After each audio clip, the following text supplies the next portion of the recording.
Hi, it's Professor Murphy. In this video, we will continue our database discussion with a look at the relational database. As stated previously, it is the most widely used today. In order to create and use a relational database, we need a relational database management system, also called an RDBMS or simply a DBMS. A DBMS is not a database. It is a computer application that allows us to create databases and provides tools to input, change, and retrieve this data as needed. Some of the most popular DBMS are Microsoft Access, Open Source, MySQL, IBM DB2, and Oracle.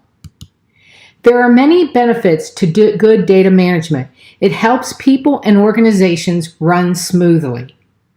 But most importantly, it is vital, especially when running an organization that strives to be competitive, to have what you want when you want it, and even have what you didn't know you wanted until you need it.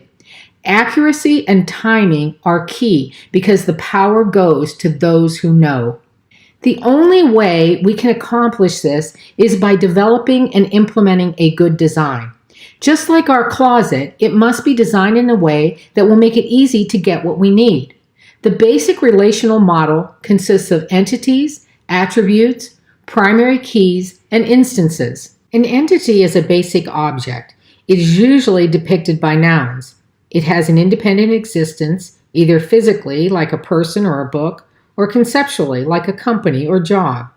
Every entity has particular properties called attributes. And an instance of is a value for each of a particular entity's attributes.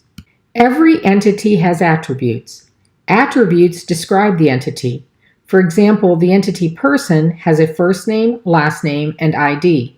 The entity is depicted in a table.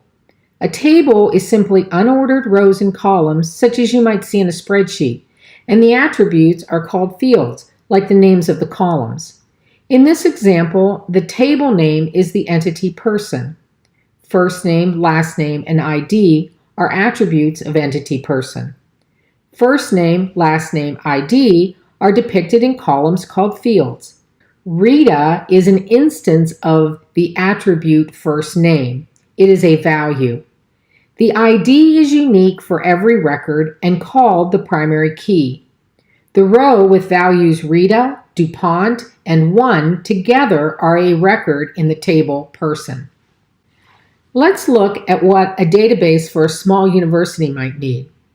On a small scale, we will look at the types of things that a university may need to keep information about.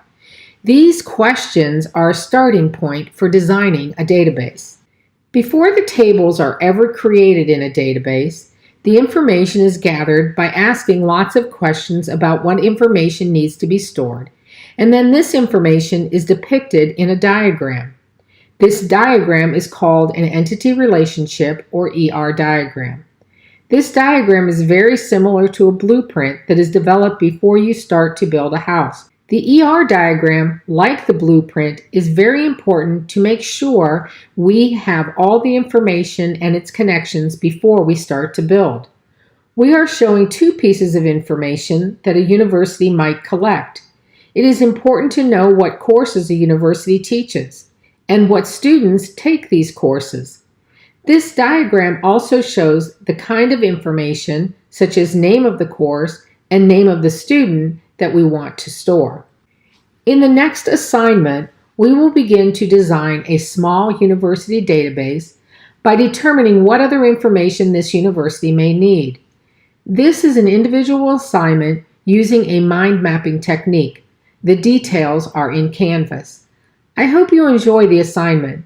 In the next module, we will look at how we can use the mind map to create a simple ER diagram and use that diagram to create the tables we need in a database.